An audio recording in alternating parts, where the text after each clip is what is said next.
기쁨으로 바뀌는 역사를 경험하게 해주셔서 예수 그리스도의 십자가의 은혜를 붙잡고 나갈 수 있게 하여 주시옵소서. 성령님 인도하여 주시옵소서. 예수님의 이름으로 간절히 기도드립니다. 오늘 마태복음 2장을 보겠습니다. 마태복음 2장 1절에서 12절까지의 말씀인데요. 우리 같이 합독하겠습니다.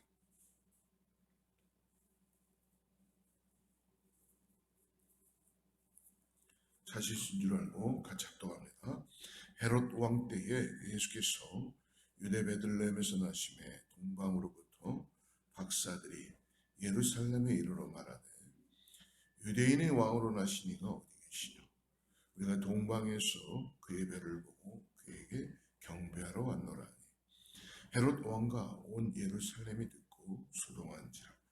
왕이 모든 대제사장과 백성의 서기관들을 모아 그리스도가 어디서 나겠느냐 물으니 가로되 유대 베들레헴이오니 이는 선지자로 이렇게 기록된 바. 또 유대 땅 베들레헴아 너는 유대 고을 중에 가장 작지 아니하도다. 내게서 한 다스리는 자가 나와서 내 백성 이스라엘의 목자가 되리라 하였음이니이다. 이에 헤롯이 가만히 박사들을 불러 별이 나타난 때를 자세히 묻고 베들레헴으로 보내매 이르되 가서 아기에 대하여 자세히 알아보고 찾거든 내게 고하여 나도 가서 그에게 경배하게 하라. 박사들이 왕의 말을 듣고 갈새 동방에서 보던 그 별이 문도가 앞서 인도하여 가다가 아기 있는 곳 위에 머물러 섰는지라. 저희가 별을 보고 가장 크게 기뻐하고 기뻐하더라. 집에 들어가 아기와 그 모친 마리아와 함께 있는 것을 보고 엎드려 아기께 경배하고 보배압을 열어 황금과 유황과 몰약을 예물로 드리니라. 꿈에 헤롯에게로 들어가지 말라 지시하심을 받아 다른 길로 고국에 돌아가니라. 아멘. 이 세상에는 여러 종류의 사람들이 있습니다. 특별히 우리 그리스도인들을 우리가 바라보고 나눌 수 있다면 육신을 따라 살아가는 인생보다는 예수님을 따라가는 그러한 믿음의 삶을 사는 사람들이라고 우리는 그렇게 표현해 볼 수 있을 것 같습니다. 그러나 내가 구원받고 이 땅을 살아가면서도 우리는 여전히 육신을 입고 있기 때문에 내 자신을 위해서 살아가는 그러한 속성이 우리 가운데 어찌 없다고 할 수가 있겠습니까? 그거는 누구나 다 기도를 하더라도 그리고 무엇인가 하나님의 은혜를 깨닫고 나가더라도 먼저 내 자신을 먼저 생각하게 되겠죠. 그러나 정말 가만히 구원받고 우리가 은혜를 깨닫고 예수 그리스도를 우리가 가만히 묵상해보고 나아가면 하나님의 사랑은 결코 우리로만 나 자신으로만 끝나지 않는다는 것을 우리가 믿음의 눈을 열어서 보아야 될 줄을 믿습니다. 하나님께서는 이 땅에서 이 땅에 하나님의 역사를 쌓아 나가는 사람들을 보면 성경에도 수많은 사람들이 등장할지 모르지만 실질적으로는 하나님의 마음을 가진 사람들을 하나님은 사용하시고 역사하신다는 것이죠. 어떻게 그것을 우리가 깨달을 수 있을까? 하나님을 정말 내 마음에 나의 구세주로 영접하고 오늘도 주님을 따라서 믿음으로 살아가며 나의 힘과 노력으로 살아가겠다기보다는 내 육신을 따라 살아가는 것보다는 보이지 않는 주님이시지만 믿음으로 고백하고 그분이 주시는 은혜와 성령의 능력으로 살아가겠다고 고백하는 것이죠. 여러분, 이것은 너무너무 천지 차이가 나는 고백인 줄 믿습니다. 오늘 예수님이 구원자로 이 땅에 오신 이유는 우리가 어저께 우리를 구원하시기 하여서, 그리고 더 나아가서 임마누엘 하시기 위하여 우리와 함께 하시는 하나님이 영원히 우리를 하나님의 나라로 인도하는 그러한 은혜를 허락해 주시기 위하여 임마누엘 하신 것이죠.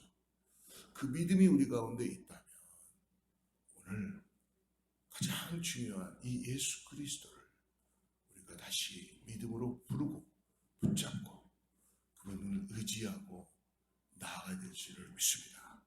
이것이 참된 복음이며 이것이 이 땅을 살아가는 믿는 자들의 도리이며 그리고 가야 될 길인 줄을 믿습니다. 여러분, 사람이 풍성해서 내가 뭔가 더 나아져서 예수 그리스도를 닮아가는 것은 아닌 것 같습니다. 가만히 우리 자신들을 돌아가 보십시오. 여러분의 삶이 궁핍할 때, 여러분의 삶이 어려울 때에, 여러분의 삶이 이 땅에서 소망을 잃어버릴 때에 예수님의 은혜가 더 그리워지고 보여지고 구해지지 않습니까? 아마 그러한 믿음의 기초를 가지고 오늘날 이 순간까지 우리는 걸어왔는지 믿습니다.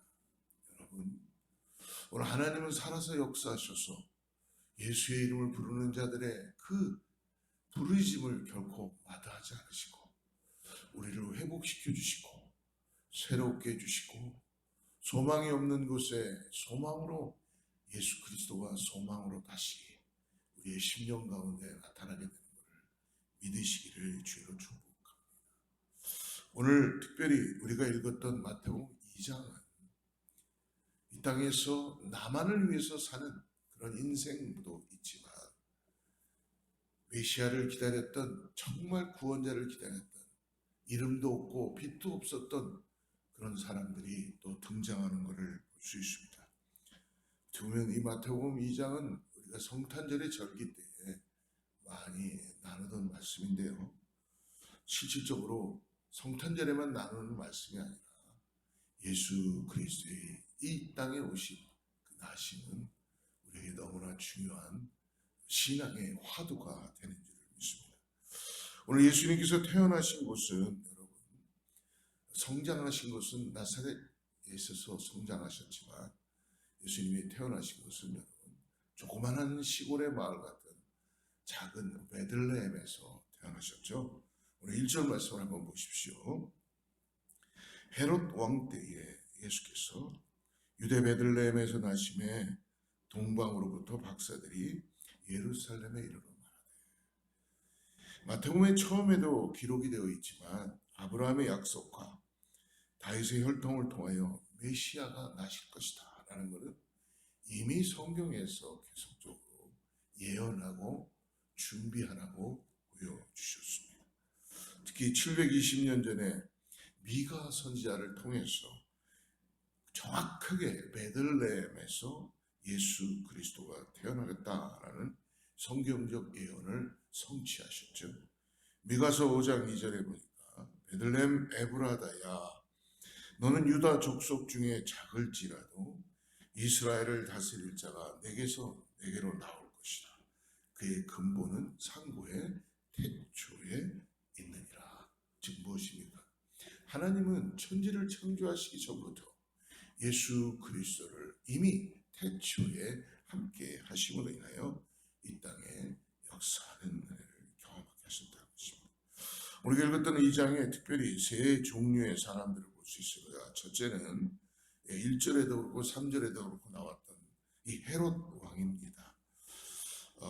8절에 보니까 헤롯 왕은 이렇게 고백합니다. 8절에 보니까 나도 그에게 가서 경배하리라.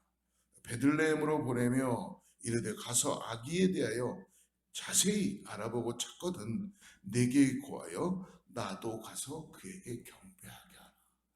이 헤롯 왕도 아기를, 예수를, 메시아를 찾으면 경배하겠다라는 표현을 했지만 실질적으로 저들의 마음은 예수님의 탄생 소식을 듣고 기뻐서 정말 메시아를 구원자라고 인정하고 탄생한 소식을 기뻐서 축하하기 위하여, 정말 영광 돌리기 위하여 한 것이 아니고 그 그들은 예수님의 탄생의 소식을 막고 싶었던 것이죠. 왜? 정말 진정한 왕이 오시는 것을 막고 싶은 영적인 그런 모습들이 나타납니다. 여러분, 우리가 믿음의 생활을 할 때마다 악한 마귀 사단은 하나님의 일을 막으려고 합니다. 그런데 여러분, 이미 하나님은 우리에게 믿음의 길을 걸어가게 하여 주시고 분별하게 하시고 승리케 하게 하여 주시고 예수 그리스도를 통하여서 그 길을 보게 하여 주시는 것을 믿으시기를 주로 축복합니다. 오늘 기도함으로 인하여서 오늘 그러므로 이 왕이 아무리 이 소식을 알고 이 3절에 보십시오. 헤롯 왕과 온 예루살렘이 아기가 태어난다는 소식을 듣고 소동이 일어나기 시작하는 겁니다. 다시 말하면 괴로워하고 흥분하고 뒤흔들리기 시작하는 거예요. 왜요? 내 것을 다 잃을 것 같아. 내가 누렸던 것, 내가 가졌던 것, 이게 아무것도 아닌데 예수가 오면은 아무것도 아닌 것입니다. Nothing to do. 여러분, 예수님을 만난 사람들은 이 땅에 있는 모든 것들이 다 사라진다는 것을 깨닫게 될 줄을 믿습니다. 그런데 예수님이 오시게 되면 내 것을 다 잃어버릴까 봐. 지금 정치나 경제나 모든 사람들이 다 그렇지 않습니까? 이 땅에 살아가는 동안 안개처럼 다 사라질 것들을 붙잡으면서 그것이 마냥 생명인 양 정말 나를 살려주는 것 아니죠. 나를 살리는 분은 예수님인 것을 믿으시기 바랍니다. 이게 눈에 보이지 않아서 그렇죠. 예수님은 정말로 우리 안에서 살아서 역사하셔서 생명이 되시고 소망이 되시고 이 땅을 살아가야 되는 이유가 되는 것을 깨닫게 해줄 줄 믿습니다. 이것이 시작이에요. 이것이 태초라고 말씀해 주십니다. 그런데 그냥 사람들은 하나의 신앙이 액세서리가 되고 예수는 그냥 나의 삶에서 그냥 성경에 쓰여있는 분이니까 내 땅 이 땅을 살면서 내가 누리고 있는 것, 내가 가지고 있는 것, 이것이 나에게 더 중요한 것이기 때문에 오늘 영적으로 알기는 아는 거예요. 헤롯 왕도 내 왕의 모든 것들이 뺏길 것 같고 내 것이 다 뭔가, 왜요? 죄가 드러나니까 회개해야 되는 거고 거기에서 구원받아야 되는데 싫은 거죠. 그러므로 소동을 하기 시작합니다. 헤롯 왕과 온 예루살렘이 듣고 소동합니다. 로마의 시저에 의해서 임명된 분봉왕이었으나 결국은 무서운 살인을 저지르고 마는 그런 살인마와 같은 예수 그리스도를 대적하는 그런 마귀의 왕과 같은 적그리스도의 역할을 하고 많은 한 인물이 되게 되는 것이죠. 여러분, 역사는 결코 지울 수 없습니다. 지금 하나님은 His story, 예수님의 역사를 써나가고 계시다는 걸 잊지 마시길 바랍니다. 우리는 그 역사의 한복판에 지금 놓여져 있다는 것입니다. 혹시 우리도 예수님에 대하여 이런 잘못된 생각과 불경스러운 그런 일을 저지른 일이 없도록 오늘도 회개하고 예수의 이름을 다시 부르며 예수님을 의지하고 예수님의 성품을 닮아가며 이 땅에서 예수보다 더 귀한 분이 없습니다라는 그 찬양으로만 끝나지 말고 전전긍긍하지 말고 기도하고 정말 주님을 의지하고 죽으면 죽으리라 라는 그 에스더의 고백처럼 하나님께 다 내어드리고 믿음의 길을, 믿음의 여정을 걸어가 보시기를 주로 축복합니다. 안타까운 건 지금 드리는 말씀은 그래도 예수님을 알고 구원받았다는 백성들은 깨닫게 될 줄 믿습니다. 그런데 내가 예수를 교회는 다니고 성경도 뭔가 가끔 보는 것 같은데 나의 삶이 예수님을 모른다면 오늘 예수님을 만나시기를 주님의 이름으로 제가 전할 수 있는 마지막 말씀 간절히 축복합니다. 예수가 소망이요, 예수가 당신에게 에브리띵이요, 예수 그리스도를 만나야지만이 우리의 삶의 새로운 소망의 역사가 나타나게 되는 것을 바라보게 될 줄을 믿습니다. 만약에 믿음의 길을 떠났다면 다시 주님을 의지하고 예수의 이름을 부르고 예수 그리스도를 환영하며 예수 그리스도를 믿음으로 따라가는 그러한 믿음의 삶을 살아가기를 간절히 축복합니다. 두 번째는 오늘 4절에 보니까 왕이 모든 대제사장과 백성의 서기관들을 모아 그리스도가 어디서 나겠느냐 물으니 대제사장과 서기관들의 태도예요. 유대 종교 지도자들 이들은 이미 더 예수님의 탄생하는 소식을 이미 이들은 성경을 통해서 다 알았을 것입니다. 근데도 어때요? 나하고 내 삶에 지금 유익이 없어? 그러니까 무관심한 거예요. 우리 그러지 않나요? 신앙은 가지고 있는데 전개가 안 돼. 말씀은 머릿속에 가득 집어놨는데 여러분 이게 삶으로 전달이 안 됩니다. 머리에서부터 가슴으로 내려가지 않는 거예요. 여러분 내가 목사면 뭐합니까? 내가 신학 박사면 뭐예요? 내가 교회 권사면 뭐합니까? 내가 성경을 많이 알면 뭐해? 그게 지식으로만 가득 차 있다면 나의 삶에 1분 1초라도 예수를 따라가겠다는 믿음으로 고백되지 않은 하나님의 말씀이라면 그게 무슨 소용이 있겠습니까? 하나님의 말씀은 살아서 역사하시는 말씀인데 성령이 내 안에서 그 말씀을 따라서 살아가고자 하는 돌이킴이 있어야 될 것이고 말씀이 내 머리에서부터 가슴으로 내려와서 왜 예배를 사모해야 되고 왜 기도를 드려야 되고 왜 하나님이 나의 삶의 구원자라는 걸 다시 깨닫고 나아가야 되는지를 바보도 알 수 있는데 너무 내 지식이 강하니까 나의 가지고 있는 인간의 가지고 있는 어떤 그런 것들이 강하다 보니까 다 가려져 있으니까 무릎을 꿇지 못하는 거고 그런 것이 아닌지 모르겠습니다. 오늘 이들이 바로 대제사장과 서기관들이에요. 종교의 지도자들입니다. 말씀에 통달한 사람들이에요. 율법의 대가들입니다. 그러나 막상 메시아가 나셨음에도 불구하고 어떻습니까? 철저하게 무관심해지는 거예요. 세상이 이렇게 돌아가지 않나요?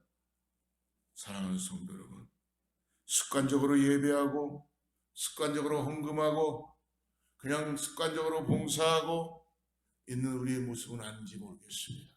아이 목사님 그렇게도 해야지 교회가 돌아가지 않습니까? 아니요. 정성을 다해서 내 마음과 뜻을 다해서 봉사하고 예배하고 헌금하고 하나님 앞에 나의 삶을 드리는 마음으로 드릴 때 그게 참된 가치가 있고 진정한 성도의 자세인 줄을 믿습니다. 여러분 내가 몇 년 동안 교회에 다녔는지 내가 직분이 그래도 이런데 내가 봉사를 얼마나 하는데 오랜 세월만 훈장처럼 자랑하는 것 하나님 원하시지 않으십니다. 말씀만 지식적으로 가득 차고 가슴은 움직이지 않는 것 회개해야 되는 것입니다. 하루를 살아가는데 한 번도 하나님 앞에 돌이키며 회개하지 않았다면 문제가 있는 거예요. 그냥 무조건 남탓만 하고 그냥 이 무거운 짐만 지면서 어떻게만 하면은 안 된다는 거예요. 하나님께서 지금 주시는 디렉션을 보고 돌이켜야 되는 것입니다. 거기에는 수많은 우리의 가지고 있는 하나님을 바라보지 않는 그 죄의 속성이 있다는 것을 깨달으시기를 바랍니다. 내가 아무리 옳다고 주장하는 저도 보면요 결국은 하나님 앞에 긍휼함을 갖지 않고 회개하지 않으니까 계속 내 머리로만 남 탓하고 왜 저거는 저렇게 돼 있어? 왜 쟤는 저래? 왜 이렇게 돼 있어? 이러다가 저녁 때 되면 회개는 한 번도 안 하는 거예요. 한 번도. 여러분 하나님 우리를 구원하셔도 우리가 온전히 살지 못합니다. 그렇기 때문에 주님 앞에 다시 내 마음을 드리고 돌이키는 거예요. 돌이키면 하나님께서 나를 받으시고 내 삶에 하나님께서 은혜를 더하게 하여 주시고 길을 보여주시고 하나님이 나와 함께 하시는 임재를 가지고 나아갈 수 있는 은혜가 있다는 것입니다. 여러분 순종하지 않고 돌이키지 않는데 어떻게 하나님을 깨달을 수 있습니까? 저는 안 되더라고요. 내가 돌이키지 않으니까요. 회개하지 않으니까 하나님의 음성이 들리지 않습니다. 하나님이 어떠한 분인지 난 몰라도 돼요라는 분들은 제가 어떻게 할 수 없어요.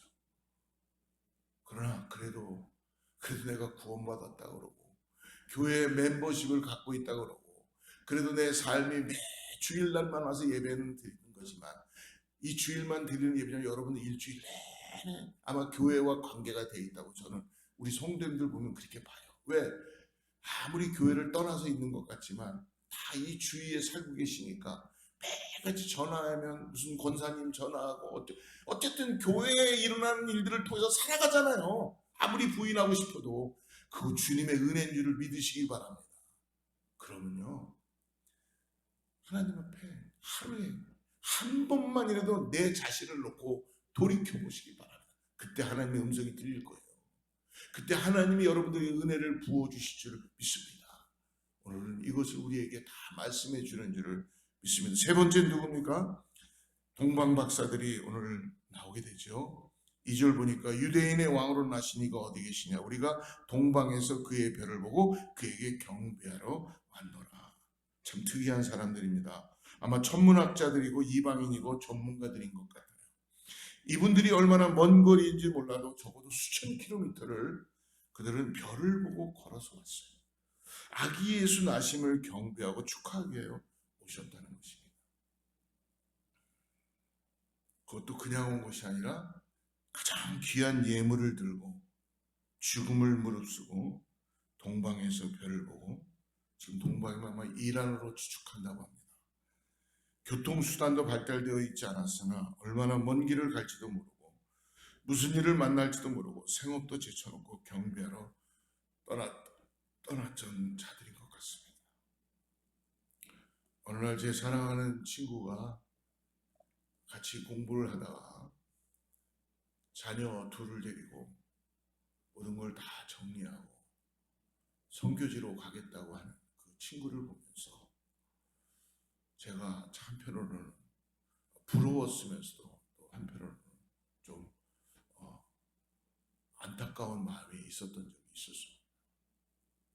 왜 여기서 잘 공부도 하고 그냥 목회도 하고 그러면 좋을 텐데 왜 그 오지의 선교지로 아직도 자라지 않은 자녀들 저렇게 떠나갈까?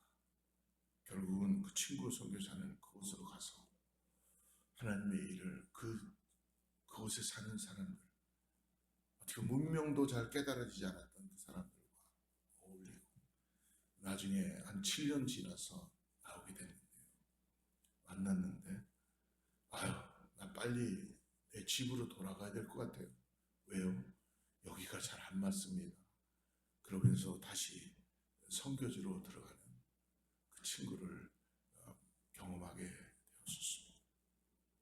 사랑하는 성도 여러분, 우리가 이 땅을 살면서 여러분 예수 그리스도의 부르심 앞에 저와 여러분은 오늘 얼마만큼 우리의 마음을 드리고 예수 그리스도의 일 앞에 소식 앞에 우리가 가장 귀한 것들을 가지고 그곳에 갈 수 있는 것입니다. 여러분 오늘 내 형제가 복음이 필요하고 예수님이 필요하다고 할 때에 우리는 과연 모든 걸 다 제쳐놓고 별 따라 수천 킬로미터를 갈 수 있는 그런 은혜가 있기를 주로 축복합니다. 저희가 별을 보고 가장 크게 기뻐하고 기뻐하더라. 그리고 11절에 보니까 그 아기를 보고 집에 들어가 아기와 그 모친 마리아에 함께 있는 것을 보고 엎드려 아기께 경배하고 보배압을 열어 황금과 유황과 몰약을 예물로 드리니라. 엎드려 경배했다는 것입니다. 사랑하는 성도 여러분, 그것은 바로 예배입니다. 주님 앞에 엎드려 경배하는 예배. 생명을 걸고 먼 길을 가서 이들이 한 게 뭡니까? 경배하며 주님 앞에 예배했다는 거예요. 오늘 저희들이 전도의 현장에 나가나 복음을 외치거나 사랑하는 성도님들에게 도움의 손길을 드리고 함께 나누는 그곳에도 그것이 바로 예배인 것을 믿으시기를 주로 축복합니다. 여러분, 동방 박사들이 예배하는 것과 같은 예배, 그런 경배를 오늘 우리도 날마다 주님께 드리시기를 바랍니다. 나 같은 죄인을 살리신 그 은혜에 감격하는 예배, 오늘 주님의 피 묻은 십자가를 붙잡고 드려지는 살아있는 예배, 성령님이 역사하시는 예배, 아무도 그곳에 함께하지 못하지만 그래도 하나님의 그 지시에 따라서, 명령에 따라서 내가 지금 있던 모든 것들을 다 내려놓으며 내가 가야 되는 곳에 가서 나의 모든 것들을 드리면서 하나님의 역사를 이뤄가는 그 예배, 그 예배가 오늘 우리 사랑하는 성도님들의 삶의 현장에 나타나게 되기를 주로 축복합니다. 기도하겠습니다. 하나님 감사합니다. 오늘 종교적인 습관에 따라서 예배하는 자가 되지 않게 하여 주시옵소서. 신앙의 경력만 훈장처럼 자랑하지 않게 하시고 종교적 전문가로 무관심하게 살지 않도록 내 심령이 움직이게 하여 주시옵소서. 돌이키게 하여 주시옵소서. 회개하며 통곡하며 눈물 흘릴 수 있는 은혜를 예배를 통하여서 나의 삶을 통하여 허락해 주시옵소서.